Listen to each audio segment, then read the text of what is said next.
Well, I'm Alan Dale from Gale Force Winds. What an absolute pleasure it is to be here. The Atlantic Canadian Aerospace and Defence Association's Maritime, Arctic Safety and Security 2025 show. What a great show it is. So much collaboration, so many good things happening. Thank you to our good friends at the Ship Stop Here initiative for bringing this entire conversation to life. They understand the importance that all voices matter and need to be heard. They also understand that this is indeed the gateway to the Arctic. I like meeting these folks one person at a time. And on that note, why don't you introduce yourself? Tell us what you do. Hi folks, my name is Adam Manning. I'm the Business Development Director with Avalon Holographics, concentrating in the defense industry. Prior to Avalon Holographics, I was with the Canadian Coast Guard. For a duration, I graduated from the Canadian Coast Guard Canadian Coast Guard College back in 2013. Spent a little bit of time doing offshore fisheries patrol here off the Atlantic coast. Spent a couple seasons in the Arctic and icebreaking in the Gulf of St. Lawrence. Finished up my career as a commanding officer in search and rescue station in Old Perlick in Newfoundland. But I'm here with Avalon Holographics today. We've got a fantastic piece of technology. We think it's the future of visualization in 3D. It's a true holographic display, and what I mean by that is a lot of people claim to be holographic, but there's some sort of catch, right? You're wearing headgear, there's some sort of medium, there's a fan, there's something going on there. With us, it's a true holographic display. So what you see is what you get. And we can, I guess, talk about that a little bit more. Well, tell me about it. What exactly are you displaying, and how are you interacting with it? So it's a fantastic story. So a fellow by the name of Wally Haas, who's our president and CEO. Wally's probably one of the most driven people I've ever met, and it was him as well as technology that really drew me to the company when I was trying to make the transition into industry from the public service. And his vision actually started from the movie Iron Man. Okay. So if you folks have ever seen the movie Iron Man, Tony Stark, he's working in his garage and he's got the engine up on a 3D holographic display. Wally said, you know what? I'm going to figure out how to do that. And so he has. And so what we have now is our Novak is our flagship product. You can check us out on avalonholographics.com. It's a 40-inch horizontally mounted holographic display, and it's a true hologram. So you can interact with it just like you can a real object. And what I mean by that is, say if this here was displayed on Novak, you would see that side. I would see this side. As we change our perspective, we change what we see. So a traditional 2D display, what you see is what you get. Wherever you are in the room, you're seeing the exact same thing. Novak projects a light field. So based on your perspective, you're seeing something different, just like you would in the real world. How do you interact with that? So when you see that, and you're looking at it from there, I'm looking at it, how are we interacting with that? Yeah, so I mean, you can actually just move naturally, right? So if I want, no, you don't have to move the display at all. If I wanted to see this side, I could actually just kind of walk around. Yeah. So from a collaboration perspective, it's a game changer. I see. Yeah. Because virtual reality, augmented reality, you're wearing headsets. If you and I need to collaborate, especially in a critical decision-making moment, we're inhibited by the headset. Novak bridges that gap. I mean, I see an incredible application for command control. Absolutely. Particularly military applications, for sure, where there's a large group of people needing to make decisions, and in, I would argue, sort of multiple dimensions, undersea, above, and the like. Are we there? Anti-submarine warfare is a prime use case. So we have been in discussions with the Royal Canadian Navy. We did a fantastic project with Kongsberg back a few years ago. Anywhere where you operate in a 3D environment and visualization is an issue. So obviously in a submarine you're encapsulated. You know, there's no windows. So as a navigator, we need to bridge that gap cognitively between the 2D information that we have and the 3D environment that we're operating in. Novak does that instantaneously. It reduces the cognitive load on the operator. There's also no side effects. So you'll notice, if any of you folks have a kid at home, you probably got one of those Oculus headsets. After a couple of minutes, when you take it off, you're kind of disoriented. You might end up with headaches, motion sickness based on the individual. There's none of that with Novak. Right, of course. So I go back to the interaction with it.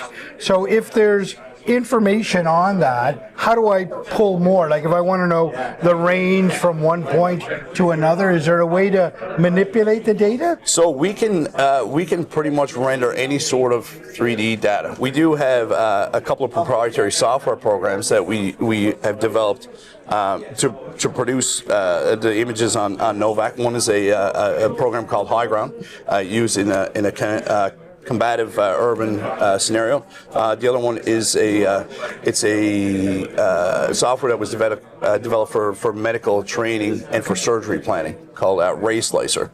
That said, we're working now with industry partners to figure out what they need, what they want to display. Essentially, that's a software problem. So that can be solved. It's just a matter of a level of effort. The boys have solved the physics problem and the optics problem. We're able to display any sort of 3D data. So it's just a matter of working with the prime or the potential partner, Canadian Navy, Coast Guard, figure out what they need, and we're there to adapt and provide that. They must be all over this thing. The Navy must be looking at this and saying, this is exactly what we've been waiting for. Yeah. So it's fantastic. So we've actually been approved through DRDC, the Ideas program, which has been absolutely fantastic to us for what we call a test drive. So what we're looking for is a unit within the Canadian Armed Forces, Royal Canadian Navy, Canadian Coast Guard, to take on Novak, use it operationally and give us iterative feedback.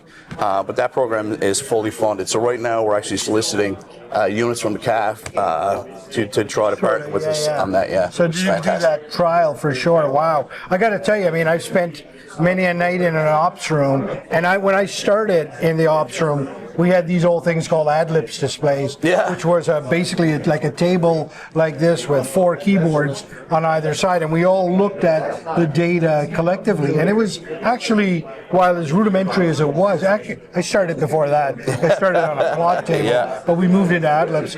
But then we moved away from that and went into individual displays, and that piece was missing. Absolutely. I'm glad to hear that we're looking at this now, not only sort of bringing back that collective decision making, but also sort of bringing it to that whole other level where it's true holographic. 100%. So I spent my share of time in ops center as well, and I'll tell you what initially got me when I was talking to Wally. We had an initial conversation. He was telling me about the technology. I thought, wow, I spent so many hours in a ship bridge simulator, working with 2D screens. Right. And so the future of this holographic display right now, we have Novak. It's a little bit big, not as portable as we'd like. But I tell people it's kind of like your grandmother's television that was in the basement. Right. That was as big as this table and about 200 pounds and cost half as much as the car in the driveway. That's where we are now. But we've got a pathway to move towards a flat panel technology.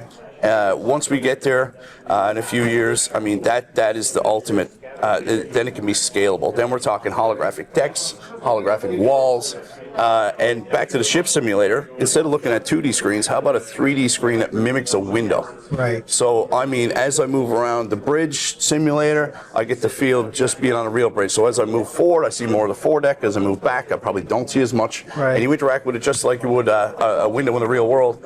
And it eliminates that cognitive load from a 2D screen trying to mimic 3D.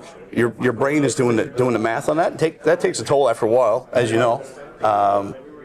No side effects. Yeah, I love it, right? It's you're at your first iteration right now. Now it's just a matter of shifting the mentality to say this is how we want to consume information. Absolutely, right? It's educating people, right? And we've always, unfortunately, kind of operated on the premise, good enough, right? Yeah. So we went from paper. And back in World War II, pushing the little boats around on the big, not sand table, but the big display to 2D screens, and really 3D holographic technology is the next logical step. Right. So it really is just taking our technology, bringing it to the major players, and we've had fantastic first reactions, fantastic feedback.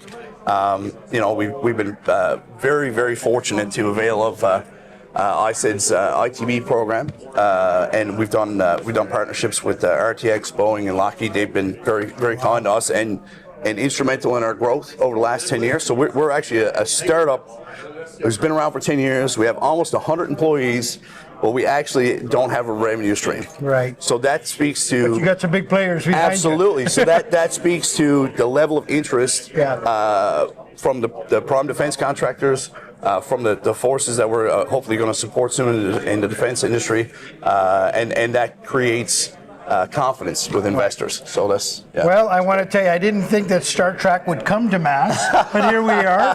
How was Mass for you? Oh, it was fantastic. Yeah, it was a kind of a blast from the past a little bit.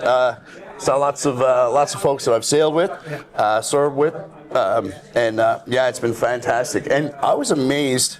Like, I grew up in St. John, spent my whole life here. I've always been involved with the marine industry. I actually crab fished offshore when I was a teenager, and then I went through Coast Guard college, and then been all over the place. And I thought I was really kind of in tune with what was going on in the community until I met Wally and got involved with Avalon Holographics, and then got exposed to the local technological knowledge and the amount of startups, the innovation that's happening here. I'm like absolutely blown away, and that's obviously in display. Right. This week's just been fantastic. Well, I got to tell you, that was an incredible explanation of the product in Avalon Holographics, and wish you best of luck with the Ideas program, and hope you find that test partner very soon, because there's little doubt about it that the Navy needs that. So if you're in the Navy out there and you're thinking about this, I would say to you, make it so. Come talk to us, absolutely. Yeah, thanks very much for having me.